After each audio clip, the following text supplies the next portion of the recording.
Hello, welcome to Season 9 of The Horrific Podcast. We're two friends who live in different places but share a love for scary movies. The theme of this season is 100 Years of Horror. We're going to watch two horror movies from every decade, from 1920 to 2020, in chronological order. We want to see where horror came from, how it's changed, and maybe even make some predictions about where it's going. If you want to see the full list of movies we'll be reviewing this season and follow along, then check out our website at thehorrific.com. Thanks for joining us, and we hope you enjoy the episode. This podcast is for the birds. I know. Literally this time. As a guy who formerly had a speech impediment, this is going to be a really difficult episode for me not to say the boys. The boys? The boards. Birds. Okay, we're good. You should have just claimed you were like Northeastern or something. That's true, actually. It's not an impediment, it's just an accent. I'm from Maine. Yeah. Yeah. So this movie I have a long history with. Really? Because I took a class in college called Philosophy and Film. And this was one of the movies that we had to watch and write a paper on. I do not remember anything about what I wrote at the time. So this gives me no real expertise. But I just thought it was worth mentioning because it was a movie that I had to watch and think about before. Wait, so we've been doing this podcast this whole time, and I've been thinking that this is amateur hour. And you're telling me you had a damn college course on film? I'm saying even after that class, this is the best I can do week to week. So That's true. I'm doing the same. Why I didn't go into this for a profession. That's a good point. I'm doing the same as you without having to be in boring school. Yeah, exactly.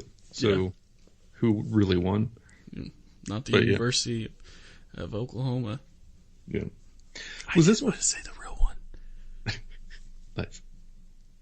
Not Kansas State University. No, that was for Donnie. Have we done a Hitchcock movie before? Yeah. Which one? I think we have. We have, right? We had to have. I mean, it seems like we would have had to have, but I couldn't think of one. And there's like 3,000 episodes, so I'm not even gonna touch that, but I'm pretty sure we have. Yeah. But anyway, this one, I feel like it was very iconic. It's one that a lot of people have referenced. Most people, kind of like Jaws, where like even if you're not a fan of horror, it's a movie that you've probably seen. I feel like The Birds is kind of there, or at least was. Maybe people are too young now to like have the same experience with it. Mm-hmm. But I feel like growing up, like everybody knew about The Birds. And a lot of people would reference it or reference like birds being creepy or feeling creepy around them because of this movie.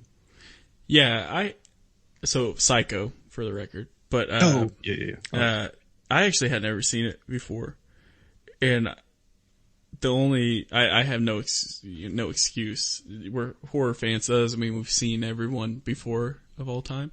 But I was looking for like this one reason why we picked this movie was specifically because of the history and everyone, everyone knows about The Birds. So that was the reason for picking it. But I was glad that we did. Yeah. So it was kind of like an early blockbuster for horror, which is interesting. And I feel like maybe we didn't really see as many examples of that in like the 50s. 50s kind of felt more sci-fi-ish. Mm-hmm. So getting back to a more kind of suspense, almost classic horror, creature horror, animal horror type thing, it was almost a little refreshing, I guess. Yeah, it was. I definitely liked the 50s sci-fi. Now that we're past that, like it's something that I want to go back on one day, but it is kind of nice to get back to the nitty gritty. Yeah. So I will introduce it, and then you can do your fun facts. Okay. And then I have a little preface for something I'm going to do to make today's episode a little fun for us. Oh, I'm excited. So here we go. All right. In 1963, Universal Pictures brought us Alfred Hitchcock's The Birds. This movie tells the story of a small coastal town in California called Bodega Bay, where a somewhat annoying romantic comedy weekend quickly takes a turn when birds start attacking at random. This 2-hour romance adventure, with a large special effects budget, received mixed reviews from critics at the time of its release, but it made a lasting impression on viewers and was added to the Library of Congress's National Film Registry in 2016. The Birds was made on a budget of $3.3 million and made over $11 million at the box office. It can currently be rented for streaming on Amazon Prime Video, apparently in 4K. That's true, you can watch this in 4K. That's not a fact. Well, no, that's a fact, but that's not one of my facts. I ring myself in. I've been trying to be better, but I'm going to tell you guys a quick fact about when you watch movies on Amazon Prime. If you watch it in your browser-based, it may be I don't know, I have Apple TV, but I was watching it on my laptop, and if you hover over the screen with your mouse, it'll tell you who's in the scene, but what it's also doing now is telling you facts about the movie. So throughout the movie, and I realize it's all tied into IMDb, but throughout the movie, I was just reading facts. I felt like I was kind of cheating, because I was like, well, so anyway. You could be watching the movie right now. Right. So the schoolhouse that's in Bodega, California, that's also in this film. So the schoolhouse in the film is in Bodega, California. It's also been known to be haunted, even back during filming. According to Tippi Hedren, the entire cast was spooked to be there. She also mentioned how she had a feeling that while there that the building was immensely populated, but there was nobody in there. When Sir Alfred Hitchcock was told about the schoolhouse being haunted, according to Hedren, he was even more encouraged to film there. Nice. I believe it. Seemed like a weird guy. So when the children are running down the street from the schoolhouse, not because it was haunted, because of birds, extra footage was shot back on the Universal soundstage to make the scenes more terrifying. A few of the children were brought back and put in front of a process screen on a treadmill. I believe it because you can tell. Where they ran in front of the screen on the treadmill with the Bodega Bay footage behind them, while in the combination of real and fake crows were attacking them. There were 3 rows of children, and when the treadmill was brought up to speed, it ran very fast. On a couple occasions, several children in the front fell and caused the children in the back to fall as well. It was difficult for the scene to shoot and took a few days to get it right. The birds that were used that weren't real were hand puppets too, mechanical, and a couple were trained live birds. Pretty interesting. They were attack birds? They taught them to do that? So that goes into my next fact. The scene that's the iconic scene, which is the phone booth. When she's stuck in the phone booth. Yeah. Those were trained pelicans. Those were trained birds. Legit, they trained them to attack. The phone booth. You think they're still out there? Do you see any phone booths out there anymore? Solid point. Mission accomplished. But the thing is, I thought to myself, how do you get that job? You know what I mean? How I'll train birds to attack stuff. That seems like a pretty cool job. That's not a fact, but also. So, another fact, all of the birds died in 1986 due to Reagan killing them and replacing them with spies that are now watching us. The birds work for the bourgeoisie. Yes. Do you know what that's cool. Pigeons are liars. So, this is also based off a book by Daphne du Maurier, which, for the record, is she's had multiple novels turned into films. Rebecca, Frenchman's Creek, My Cousin Rachel, Jamaica Inn, The Birds, which was a short story, and Don't Look Now / Not After Midnight, which this is like the third, or I can't remember how many, but Alfred Hitchcock had done, like, this was like his go-to, like, book author. This was his go-to author for turning into films. Which, pretty interesting. And that's all the facts I have.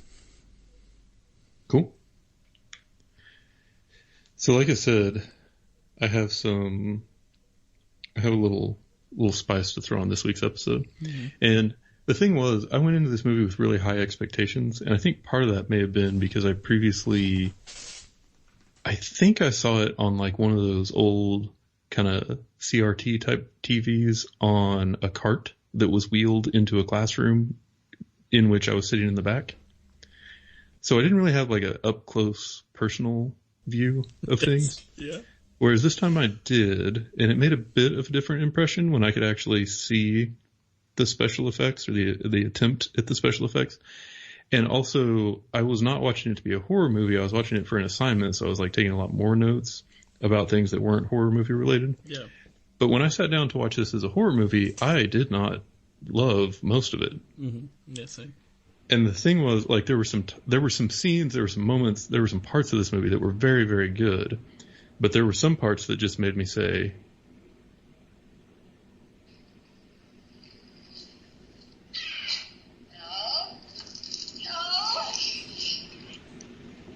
so I'm going to play that when we get to no moments. I love it. I love it. But yeah, we did finally get a movie that was in color. Yes, we did. And this, I think, was the first one that we seen, like, with blood in it too, right? Well, I know that there was someone in blood in this one. Yeah. But I don't think we've seen any as graphic. Well, yeah, it wasn't red. The 60s. Right? Yeah, which just kind of blew my mind. I was like, oh, there we go. Like, that's something. But yeah, color and that? Yeah. Oh, wait, mine was in black and white. Yours was in color? Yeah. Man, that's what you get for trying to watch a 4K version on a 2K TV. You know what I mean? That's funny. Yeah. Well, yeah. So I was gonna say that I thought like the filming aged less well than like The Wolfman or Bride of Frankenstein, and it wasn't like super bad. It just looked dated to me, and like I think like the picture wasn't as clear, and I felt like the black and white actually helped those other movies hold up better despite the technology limitations. But the backgrounds, especially in this one, like when she was driving or when you had like the fake birds in the background and the real birds in the foreground, it was almost like you like see the shadow of the characters like on the screen behind them. You know, yeah. It was a little rough. And I've actually read other people say a similar thing about like the special effects not aging well.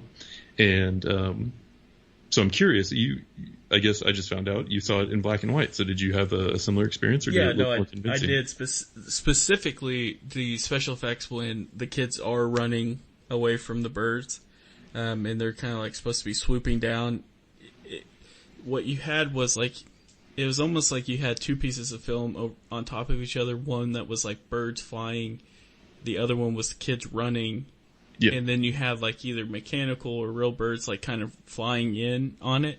And I didn't think it looked that good. Now, maybe for the 60s it was like cutting edge, but like you said, it didn't age well. Like you could definitely tell there was just a weird special effect, so much so that it just took away from the scene that was supposed to be like super intense and like, running, scary. Yeah. What did you have any scenes that stuck out to you? Oh, yeah, just the one when, like, all the kids were running. Same. Especially. But then another one that was real rough was when she was inside the car and, like, the background, like, moving when clearly the car wasn't. You know, like, it was distractingly bad, unfortunately. But yeah. That's what I kind of noticed with this was that it, for me, like, it was almost like confusing and boring at the same time. Like I was legit trying to like follow the story Yeah, it was rough in the beginning. Not really an explanation of what was going on, and like no explanation of why they didn't like each other or like why the lawyer just came at her like so early on. Yeah, it was just a weird like where I think they may have been able to throw like some like supernatural thing in there almost of like he's cursed because I don't know he's good looking or something, but his mom just that whole. And she made the birds go crazy, I guess, or something. But I don't know. It just didn't seem like there was a reason for any of the mayhem.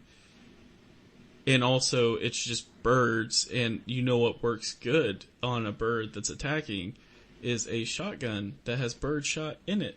That's just I'm just throwing that out there. Yeah. No,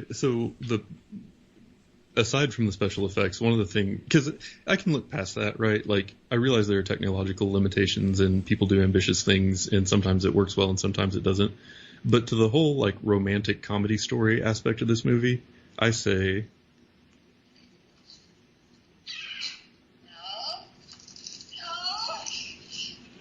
What worked for this movie was the birds, not, like... Mitch and Melanie flirting. You know what I mean? And so the fact that it was a 2-hour movie and probably an hour and a half of it was just the two of them was not a plus for me. I lost interest very quickly towards the beginning of it. Yeah. It was one of those things that we've touched base on. It may have been Wolfman, where it was like, it seems like in these older films, it's just like the relationship moves super fast. And so it was like, at first, with Melanie and Mitch, it was just like strange to me, like the relationship. And then next thing you know, like he's like, I gotta go do this. And like she's kind of like hugging him. And it's real weird. And like, I don't know. It just threw me off too. Like the whole relationship thing that they were trying to throw in. It's like, you didn't have to. But I felt like these older films, sometimes they felt obligated to throw that in. Yeah, it's kind of like a tried and true formula, I guess. Yeah. And I think it was also supposed to make you, like, care more about the characters, but because it wasn't done in a particularly charming way, it just didn't. I was kind of cheering for the birds on this one. Right. But, yeah. But in all honesty, though, I mean, I think the mom's loneliness was the scariest part of the movie. It was so that was something they could have explored more. Yeah, that was real weird. Also, how old was she when Kathy was born? That's why, I was wondering that same thing. Because, I mean, good on her, but wow. I mean, it was strange. Very weird. Yeah, so I don't really want to talk about the first parts of the movie anymore. Because I feel like we've talked about them enough, as much as they deserve. If you watch this movie, you've already spent too much time with them. Where it got interesting was when the birds started attacking. And so at Kathy's party, you have all these kids out in the yard, and then the birds attack. And they all run inside, things calm down, everybody leaves, but then the birds swarm down the chimney. And that was great, I thought, because it was... Something I liked about this movie was the randomness of the bird attacks. Like, there was really no rhyme or reason to it. And to me, that made it a lot scarier. Yeah, and that they could get into any place was what was kind of creepy. Like just the sheer number. Mm-hmm. Yeah. But still, like, where I still struggle with it is that it's just birds. Like, I don't... Yeah, but there were lots of them. Yeah. Yeah, that's true. Lots of anything is kind of scary to me, Not money. Never know. Root of all evil, they say. Diet Mountain Dew. Yeah, you got me there. Yeah. I've been attacked by a bird before. I have too, actually. There was a bird that was flopping out in my driveway, and I went to go look, like, is it okay? And a blue jay swung down and, like, hit me on top of my head. Just boom with its beak, and then took off, and it hurt. Yeah. Was I close to, like, concussion? Not even. Yeah. Did I just kind of, like, shrug it off? Yeah. That's where I think I struggle with these birds. Did you think I need to make a horror movie about this? I did. I was like, oh, they should make a movie about this. Yeah. Yeah, but I think there were also some good, as you would expect in a Hitchcock movie, some like good directorial decisions, like some scenes that were set up really well. Yep. Like when Melanie's sitting outside the school waiting for Kathy, and the camera's kind of like panning back and forth, and you see the one bird land silently on the jungle gym behind her, and then more start joining it. I liked that a lot. Yep. And it just had kind of that creepy, like ominous, I know something that the character on the screen doesn't. And when it first starts, you're like, okay, that's a little creepy. And then more come, and you're like, okay, yeah, that's getting dangerous. And then, it's just like this entire flock just covering like every square inch of space behind her. And you're like, things about to get dark. And I liked that. The building of the suspense with that, I thought was cool. Yeah, I think my favorite shot that was done was when the gas station caught on fire, and they shot it from like that high up angle. Yeah. And you saw like all the people running around. It was like kind of mayhem. I was like, that's really good shot. I preferred the filmmaking over the story 100%. Like I didn't necessarily have too many beefs with like, you're gonna run into like the driving in the background kind of thing. I mean, Seinfeld was even like 10 times worse with that when they were out, and that was in the 90s, But there was things that definitely didn't age well. But I'm not just saying this because it's Alfred Hitchcock, but there were just some shots that were just kind of like different angles, and like the way he, like when at the school when the birds are showing up behind Melanie, and like there's just a silent shot of the birds. And no music, anything playing. And it was just eerie. Like there's no other way to explain it. It was just weird because you're just looking at these birds silent for an awkward amount of time too. Yeah. And it just made you feel uncomfortable. And it's like, well, that's obviously strictly filmmaking that did it. But yeah, well, I'm glad you brought that up, because one thing I had kind of early in my notes on this one is we mentioned with some of those early, I think maybe 30s. Yeah, I think it was like the early 30s movies. But it felt like they were still getting used to the idea of using sound in the movie. Yep. So you didn't really have like Foley at all. Like when someone's walking down a hallway, you may not hear footsteps. Or when someone's knocking on a door, you may not hear much. And whereas in movies now, like you just kind of take for granted like the whole soundscape of it.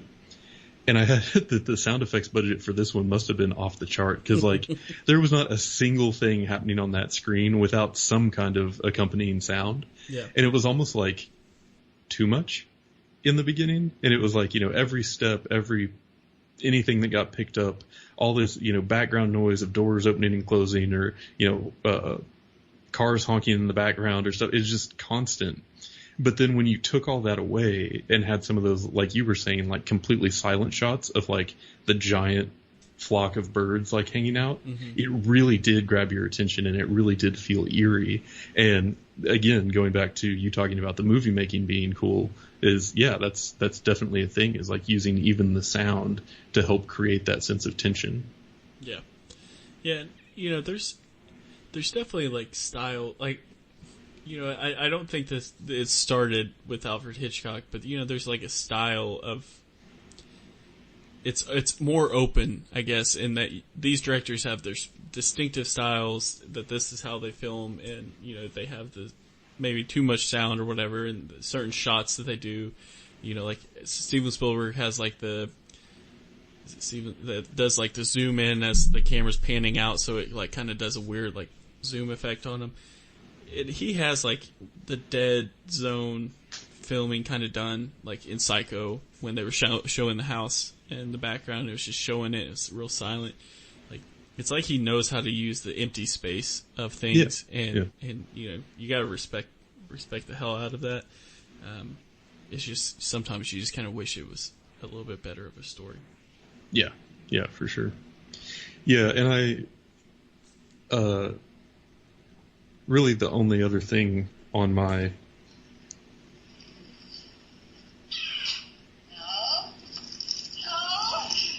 list was in the diner.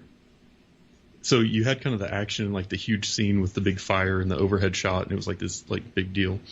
And everything that was kind of going on in the diner leading up to that was really terrible, in my opinion. Like the drunk Irish guy talking about the end of the world reminded me so much of the drunk guy in Them. in the hospital who was just like being ridiculous for no reason in a way that wasn't believable. And it was just like uncomfortable to watch. And then the fact that there just happened to be a bird scientist in the in the restaurant where the people were stuck during the bird attack was interesting. Well, the old lady in the diner, like, she drove me nuts. Yeah. Like, she was just denying that there's birds attacking, and yeah, it's like, just go outside. Yeah. Not that complicated. Yeah.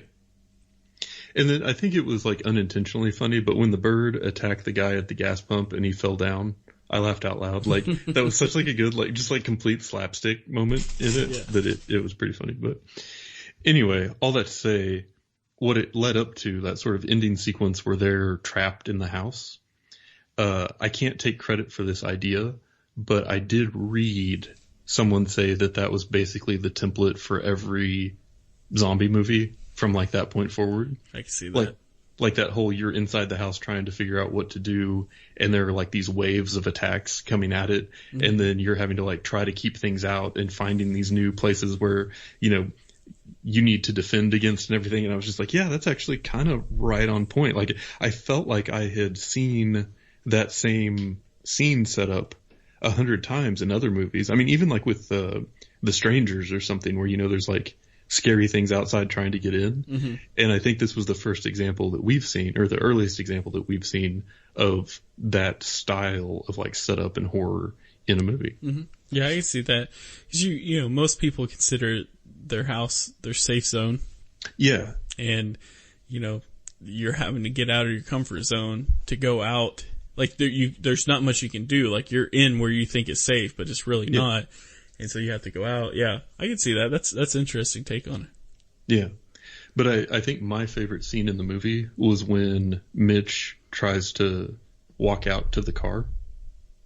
So he steps outside and is like walking slowly through the birds, and they're like pecking at his hands and stuff, but he's still trying to be like super still and to see if he can make it out there.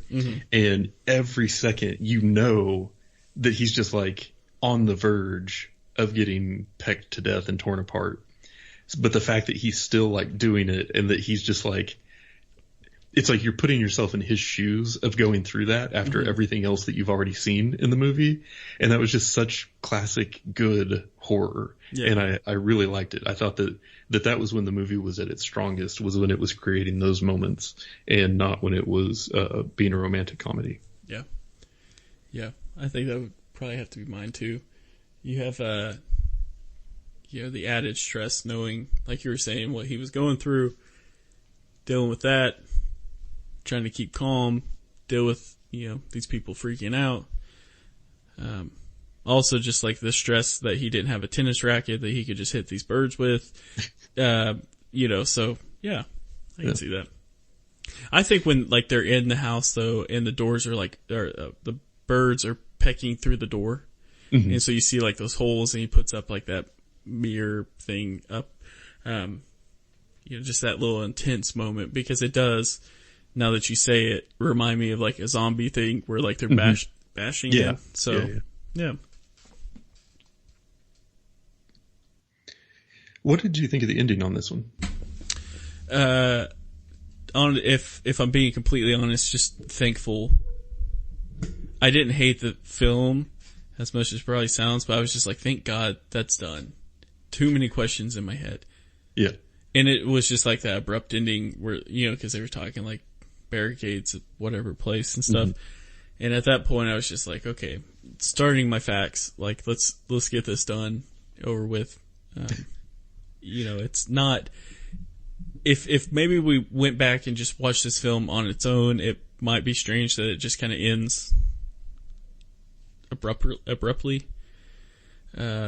But knowing like that's kind of like the common thing for back then that's, yeah. I loved it. Yeah. I thought it was the perfect ending. I loved that there was no resolution. Like, they get out, but you have no idea if the world is going to survive or what's going on. You get no resolution, no explanation for why it was happening. And that, I think, builds really well on like the unpredictability of the attacks. Because I have to think that people walked out of the theater like kind of looking over their shoulder to see if there were any birds around. Probably. Because you had it gave you nothing to hang on to as far as like, the situation was resolved. Everyone lived happily ever after or anything like that. Yeah, I think for me, like, it's no secret that I struggle with like these creature type or like the real life animal horror. So Jaws is, example. I struggle with those because it's just real, like my brain works kind of like in a realistic form where it's like difficult to process, like why not just shooting or using, so that's why like my brain gets in the way, but that's what we're here to talk about. It's like, this one didn't necessarily do it for me, and that's not saying I don't like Alfred Hitchcock movies. Really, Psycho's one of my favorite, but everyone's entitled to their own opinion, no matter how wrong they are. Or asking yourself questions like, why did she go upstairs in the first place? Yeah. Why did she go into that room and not just immediately shut the door? Like, there were like, why did she not scream when she was being pecked to death as opposed to just falling to the ground in front of the door? Yeah. Why do people like just shut down in moments of like, they just shut down, and it's like, that's literally the worst thing you can do. Yeah. But hey, it's a fight or flight thing, I guess. And she didn't either. But the first thought in my head when she started walking up those stairs was,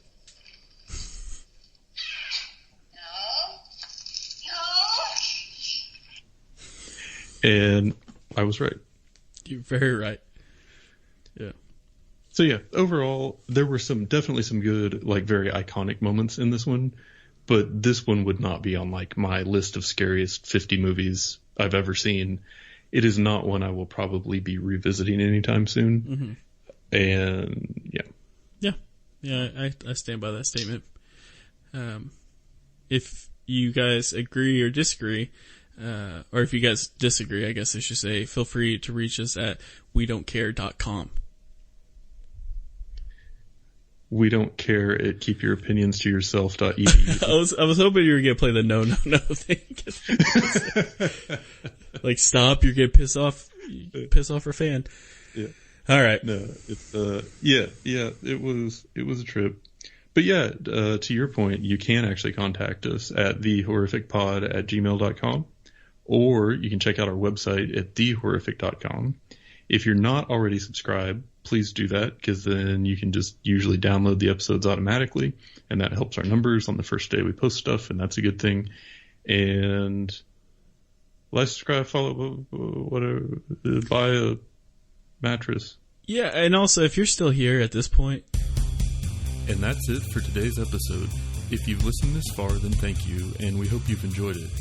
We're always looking for new ideas, so if you have any questions, comments, or movie suggestions, please send us an email at thehorrificpod@gmail.com, or feel free to comment on or message our Facebook page. Just search for The Horrific Podcast.